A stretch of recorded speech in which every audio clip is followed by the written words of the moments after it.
Hello, class 8th. So, today we are going to resume the reading of chapter number 3 from the book. It so happened.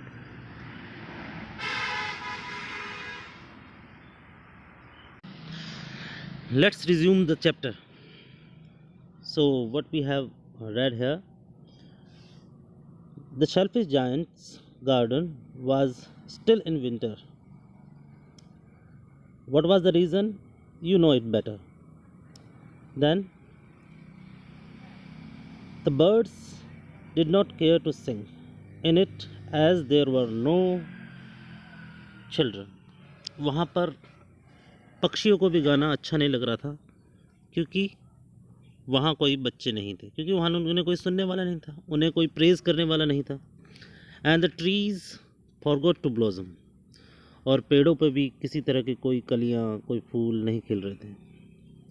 Once a beautiful flower put its head out from the grass, but when it saw the notice board it was so sorry for the children that it slipped back into the ground again and went off to sleep. एक बार एक बहुत ही खूबसूरत से फूल ने घास के बीच में से अपना सर बाहर निकाला और उसने क्या देखा? Notice board. और वो उन बच्चों के लिए काफ़ी खेद महसूस कर रहा था, कि बच्चों के लिए दुख महसूस कर रहा था। इसीलिए वो उसने क्या किया, अपना जो सर था वो स्लिप्ड बैक उन्हें वापस अंदर की तरफ ले गया ग्राउंड के, और वापस सोने चला गया। The only people who were pleased were the snow and the Frost. यहाँ पर देखिए, स्नो और फ्रॉस्ट जो कि नेचर का एक पार्ट है, इनको पर्सोनिफाई करके हमारे ऑस्कर वाइल्ड ने प्रस्तुत किया है। तो स्नो और फ्रॉस्ट, जैसा कि यहाँ पे आप देख रहे हैं कि ये कैपिटल लेटर्स में है, इट मीन्स यहाँ पर इसे पर्सोनिफाई किया, इसको बोलता है पर्सोनिफिकेशन। सिर्फ दो लोग खुश थे, एक स्नो और एक फ्रॉस्ट। वो क्या बातें करते हैं? Spring has forgotten this garden. लगता है बसंत ऋतु इस बगीचे का पता भूल गई है। दे क्राइड, वो चिल्लाए, so we will live here all the year round. उसका मतलब अब हम यहाँ पूरे के पूरे साल रहेंगे। The snow covered up the grass with her great white clock and the Frost painted all the trees silver. Snow जो कि सफ़ेद होती है, बर्फ़ ने क्या किया, सारी घास को कवर कर लिया वाइट क्लॉक का मतलब सफ़ेद चोगे में। चोगा कहते हैं कपड़ा जो ऊपर से पहना जाता है, उस कपड़े को बोलते हैं। और फ्रॉस्ट ने क्या किया, सारे ट्रीज़ को सिल्वर कलर में पेंट कर दिया, मतलब कि सभी जगह फ्रॉस्ट ने अपना डेरा जमा लिया। Then they invited the north wind to stay with them. उन्होंने नॉर्थ विंड को भी बुला लिया। नॉर्थ विंड क्या है, इसको भी पर्सोनिफाई किया। नॉर्थ विंड एक एडवर्स कंडीशन है, एडवर्स कोल्ड कंडीशन है नेचर की, तो उसको भी उन्होंने बुला लिया वहाँ अपने साथ, यानी तेज़ उत्तरी हवाएं भी चल रही थी। एंड ही केम, और वो नॉर्थ विंड आ गया वहाँ। ही वॉज रैप्ड इन फर्स and he road all day about the garden and blue the chimney pots down. और जैसे ही वो तेज़ हवाएं आ गई, पूरा रैप्ड इन फर्स मतलब कि लिपटी हुई थी फर्स में, और उसके साथ उसने चिल्लाना शुरू कर दिया, रोड, पूरे दिन गार्डन के चारों तरफ। और जो चिमनी पॉट्स वहाँ जल रहे थे उसे उसने बुझा दिया, ब्लू डाउन, बुझा दिया। This is a delightful spot. कितना सुंदर, कितना खुशी वाली जगह है ये। ही सेड, उसने कहा, we must ask hail on visit, कि हमें हेल को भी बुला लेना चाहिए। हेल क्या है? ओले, जो आइस की जो ड्रॉप्स होती हैं वो गिरती हैं नीचे, तो दैट इज़ कॉल्ड हेल। तो हेल को भी उन्होंने बुला लिया वहाँ पर। सो हेल केम, और हेल भी वहाँ पहुँच गया।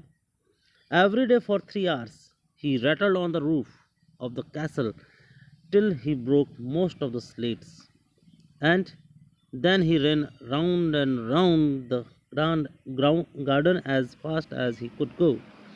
अब हेल क्या होता है? हेल जैसे ही उस कैसल की यानी उस महल के, उस जायंट के घर के छत के ऊपर लगातार गिरता है, और छत के ऊपर जो स्लेट्स लगी हुई थी, जो स्लोप्स लगे हुए थे, उसको कई सारी स्लेट्स तो उसने तोड़ दी। लगातार 3-3 घंटे तक वो हेल्स वहाँ पर बरसी, और उसके बाद वहाँ 3-3 घंटे बरसने के बाद गार्डन के चारों तरफ चक्कर लगाते हुए जितनी जल्दी हो सके उतनी जल्दी उस सारे ग्राउंड में उन्होंने हेल्स ही हेल्स कर दिया।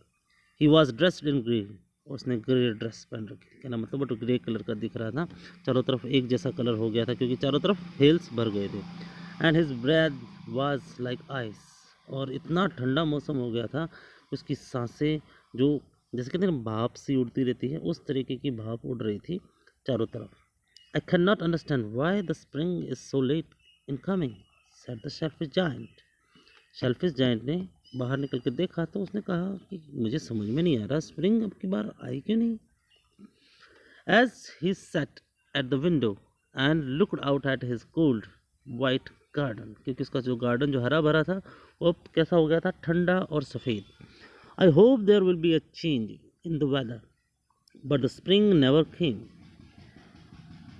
उसने सोचा था कि कुछ न कुछ बदलाव होगा मौसम में, लेकिन वहाँ पर स्प्रिंग यानी बसंत का मौसम नहीं आया। नॉर द समर, और न ही गर्मियों का मौसम आया।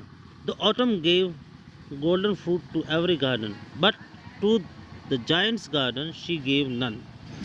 ऑटम जब भी आती थी, ऑटम ऋतु जब भी आती थी, वो हमेशा गोल्डन फ्रूट लेके आती थी हर बगीचे के लिए, लेकिन इस स्वार्थी महामानव के गार्डन में कुछ नहीं आया। He is too selfish she said, उसने कहा ये बड़ा स्वार्थी महामानव है, इसके पास हम नहीं जाएंगे। So it was always winter there, इसलिए हमेशा वहाँ सर्दियाँ ही थी। And the north wind and hail and the frost and the snow danced about through the trees. और वहाँ पर कौन कौन रह रहे थे? सर्दी विंटर, नॉर्थ विंड यानी वो हवाएं, और हेल ओले, और फ्रॉस्ट यानी एक तरह से धुंध, स्नो यानी चारों तरफ सर्दी ही सर्दी, सर्दी ही सर्दी। और one morning the giant was lying awake in bed. एक सुबह की बात है कि जायंट जाग रहा था अपने बेड में। When he heard some lovely music, अचानक ही उसे एक सुंदर सा म्यूजिक सुनाई दिया, बहुत ही मधुर म्यूजिक सुनाई दिया। It sounded so sweet to his ears that he thought it must be the king's musician passing by. उसको ये इतना मधुर सुनाई दिया कि उसने सोचा कि राजा के कोई संगीतकार लोग वहाँ से जा रहे हैं। It was really only a little Lynette singing outside his window, but it was so long since he had heard a bird singing in his garden that it seemed to him to be the most beautiful music in the world.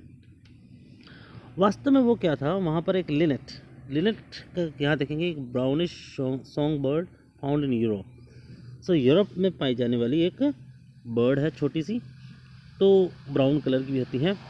उसने उसका एक छोटा सा वो कुछ बोल रही थी, वो कुछ गाना गा रही थी उसके विंडो के बाहर। उसको सुनकर उसको ऐसा लगा कि वास्तव में बहुत सुंदर म्यूज़िक है, क्योंकि उसने कई दिनों से किसी भी चिड़िया का गाना नहीं सुना था, इसलिए वो जो भी गाना सुनाई दे रहा था वो उसे बहुत अच्छा लग रहा था। Then the hail stop dancing over his head, फिर ओलो ने उसके ऊपर कड़कना बंद कर दिया। And the north wind ceased roaring, और जो हवा जो नॉर्थ विंड चल रही थी उसने भी गुर्राना बंद कर दिया, दहाड़ना बंद कर दिया। And delicious perfume came to him through the open casement, और एक शानदार खुशबू उसकी आई कहाँ से? ओपन कैसमेंट से, यहाँ से जो खुली जगह थी वहाँ से आ गई। I believe the spring has come at last said the giant. Giant ने कहा आहा, अब तो लगता है कि वसंत ऋतु आ गई है। And he jumped out of the bed and looked out, वो तुरंत ही अपने बेड से बाहर निकला और उसने बाहर देखा। केसमेंट देखेंगे क्या है? Window that opens on hinges like a door. ऐसी विंडो जो क्या होती है? हिंजेस जॉइंट आप समझते होंगे, जैसे कि हमारे कोहनी में होता है हिंजेस जॉइंट, उसी तरीके से हिंजेस लगे होते हैं, काबले बोलते हैं जिसे कभी, तो वो चीज़ की बात कर रहा है, वैसे उस तरह की जो डोर थी। He saw a most wonderful sight. Through a little hole in the wall, the children had crept in, and they were sitting in the branches of the trees. उसने क्या देखा कि जो बच्चे हैं वो वहाँ से निकल कर बाहर आ गए थे। वो किससे? दीवार में थोड़ा सा छेद था, वहाँ से निकल के बाहर आ गए थे। और सभी जने कहाँ बैठे हुए थे? वो ब्रांचेस पे बैठे थे ट्री के। In every tree that he could see there was a little child. हर ट्री पर एक छोटा बच्चा बैठा हुआ था। And the trees were so glad to have the children back again that they had covered themselves with blossom and were waving their arms gently above the children's head. अब क्या हो रहा था देखेंगे जरा। और फिर क्या हुआ था? ट्रीज बहुत खुश थे क्योंकि बच्चे वापस आ गए थे। वो क्या कर रहे थे? उन्होंने अपने फूलों को खिला लिया था जो उनके ऊपर फूल लगने थे, और अपने आर्म से, अपने हाथों से धीरे धीरे उनके बच्चों के सरों को सहला रहे थे। The birds were flying about and twittering with delight. चारों तरफ चिड़िया उड़ रही थी और क्या कर रही थी? ट्विटरिंग कर रही थी। ट्विटरिंग चिड़ियों की आवाज़, खुशी से वो चहचहा रही थी। And the flowers were looking up through the green garden to the green grass and laughing. और जो वहाँ से फूल निकल रहे थे ग्रीन ग्रास में से, और वो हंस रहे थे। It was a lovely scene. ये बहुत ही सुंदर दृश्य था। Only in one corner it was still winter. सिर्फ एक कॉर्नर में अभी तक विंटर था। It was the farthest corner of the garden. वो सबसे दूर की जगह थी गार्डन की। And in it was standing a little boy. और वहाँ पर एक छोटा सा लड़का खड़ा था। ही वॉज सो स्मॉल, वो बहुत छोटा था, that he could not reach up to the branches of the tree, कि वो ट्री की ब्रांचेस तक नहीं पहुंच पा रहा था। And he was wandering all round it. और उसके चारों तरफ वो घूमे जा रहा था, क्राइंग बिटरली, और रो रहा था बहुत जोर जोर से। The poor tree was still covered with Frost. वो बेचारा ट्री था, वो अभी तक कोहरे से भरा हुआ था, एंड स्नो, और बर्फ से भी। And north wind was blowing and roaring about it. और नॉर्थ विंड भी उसके चारों तरफ अभी भी घूम रही थी, चिल्ला रही थी। Climb up little boy said the tree. Tree ने कहा कि चढ़ जाओ बच्चे, छोटे बच्चे। And it bent its branches down. उसने अपनी ब्रांचेस को डाउन किया, as low as it could, जितनी नीचे वो कर सकता था। But the boy was too tiny. लेकिन वो लड़का बहुत ज़्यादा छोटा था उस पर चढ़ने के लिए। So will continue the reading in the next video. Thank you very much.